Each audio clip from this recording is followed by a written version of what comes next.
Alrighty guys, in today's video we're going to be talking about this little Genesis USB hub that I'll be turning into a Pi case, like everybody else has been using them for. I don't think anybody uses them as a hub.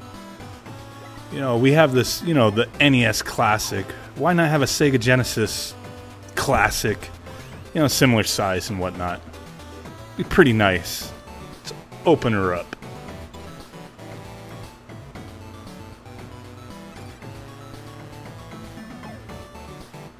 Getting her out of the box here. Nice little USB hub. Comes with a sticker. Don't know what the heck we're going to use that for, but whatever. So we got our 4 USB ports. She does have a little light and these fake switches. At some point I'm going to turn the power switch into an actual power switch. But what we'll need will be a little screwdriver, Phillips head. And we got these 4 screws to take out. Very simple. I've already taken them out. And when you pop it open, a lot of people have said this and it's true, it sounds like and feels like it's going to crack, but it's not. There's just a little bit of glue that makes it stiff there on these little spots here, but you're not going to break anything if you put a little mild pressure on there and pop her off. So then with our Pi 3, fits pretty snugly in this bad boy. So here I'm just trying to line them up, see where I want everything at. You don't really have too much room to play with, so it can only really go in one way. But you may have to trim some stuff in here. There might be a few little tabs that aren't used for anything. You might have to trim those, trim the USB, the plastic on the USB port. Just a few little minor things, nothing major.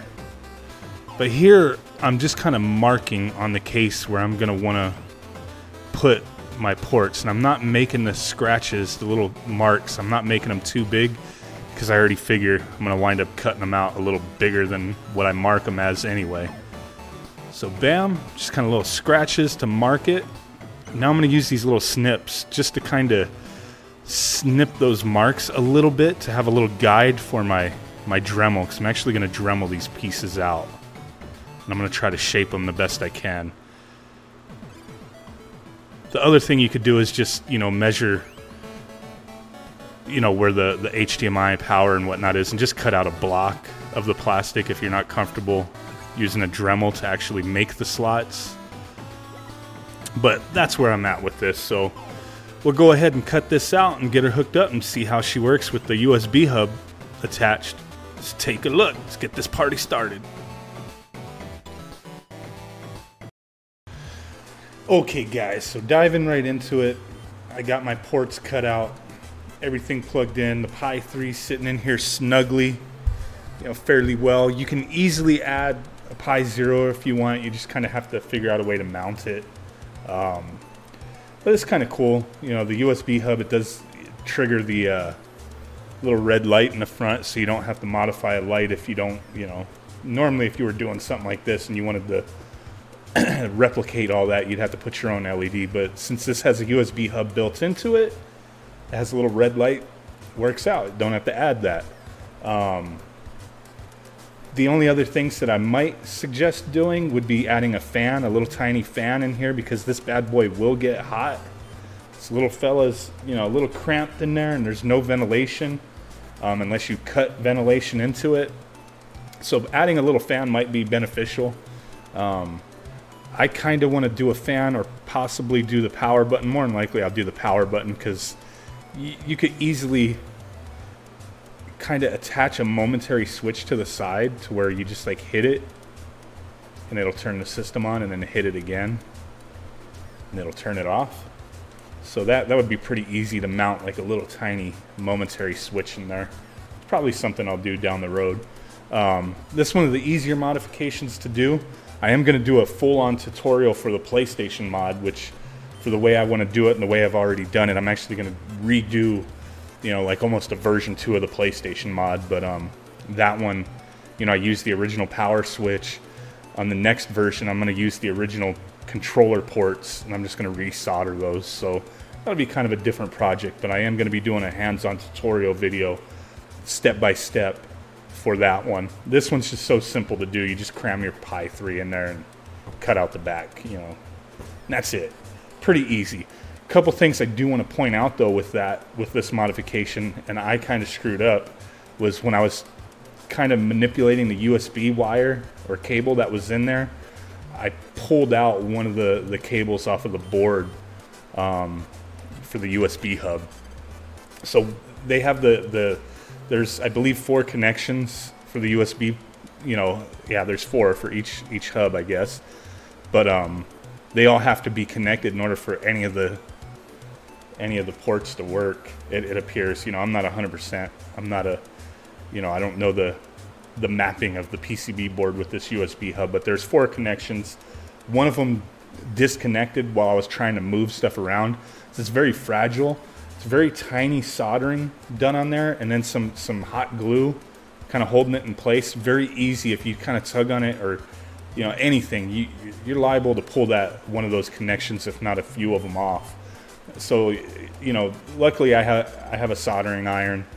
I just, you know, pulled the hot glue off, fixed the solder, resoldered that connection in place. But, you know, with such small space, you have to be careful, because if you get the solder touching any of the other solder or any of the other connections, you can get a short or something. You know, you just got to be careful if that happens. But you don't want that to happen, so be careful when you're manipulating things in there, which the only thing you need to manipulate is the USB cable.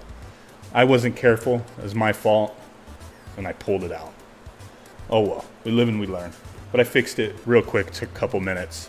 But just wanted to point that out so you can avoid that hassle. Now these cases, I've had mine for a little while, with the full intention when I bought it that I was going to do exactly this, but I just wasn't compelled to do it for a while, and I just finally did it. These cases, you know, they're not cases, but we're using them. Everybody's using them as a Pi case. These USB hubs are ridiculously expensive. People are you know, charging double, triple what they're actually worth.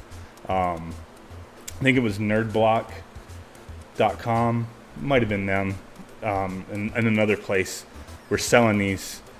Sometimes they'd be on sale for $7.99, but then the normal price was $20.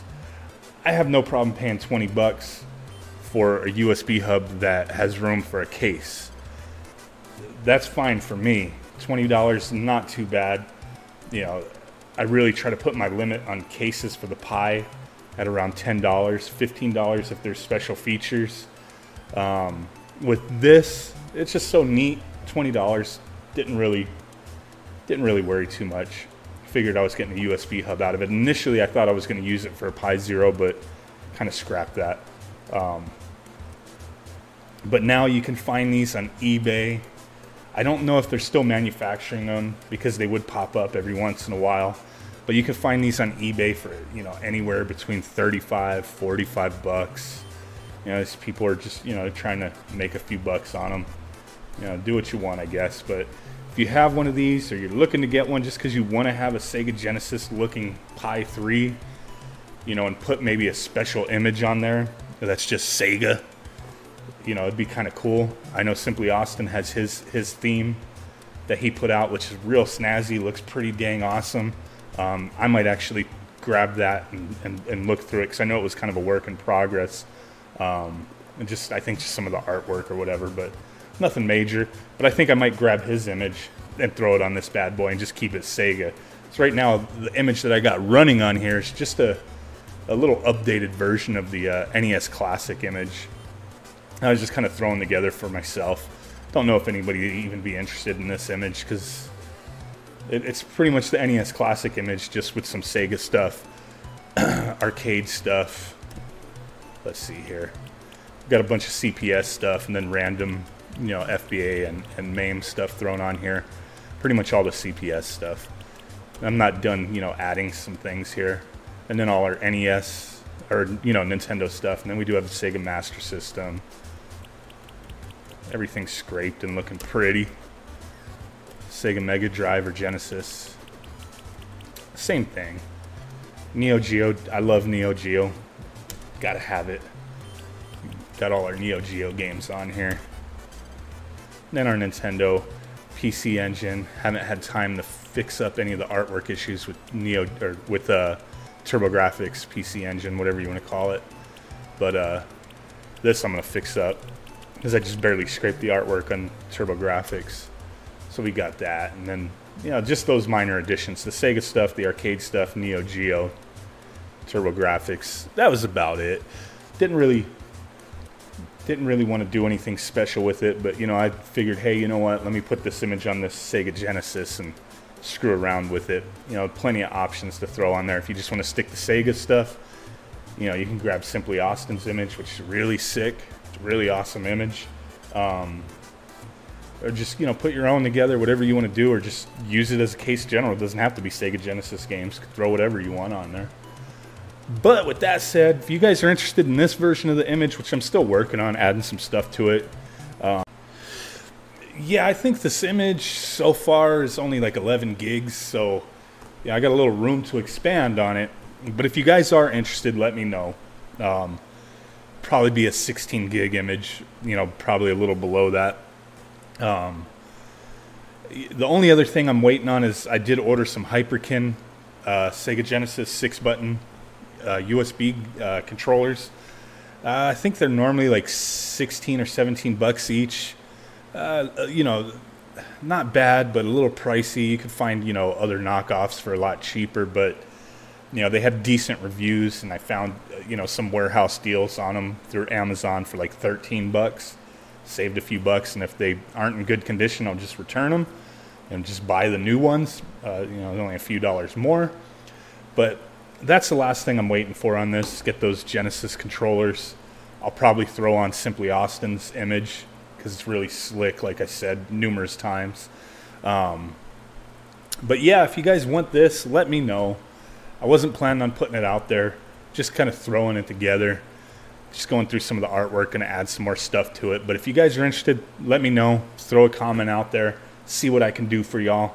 And with that said, I'm going to go ahead and end it here. Smash that like button. Subscribe if you haven't already. And I'll catch y'all on the next one. Later.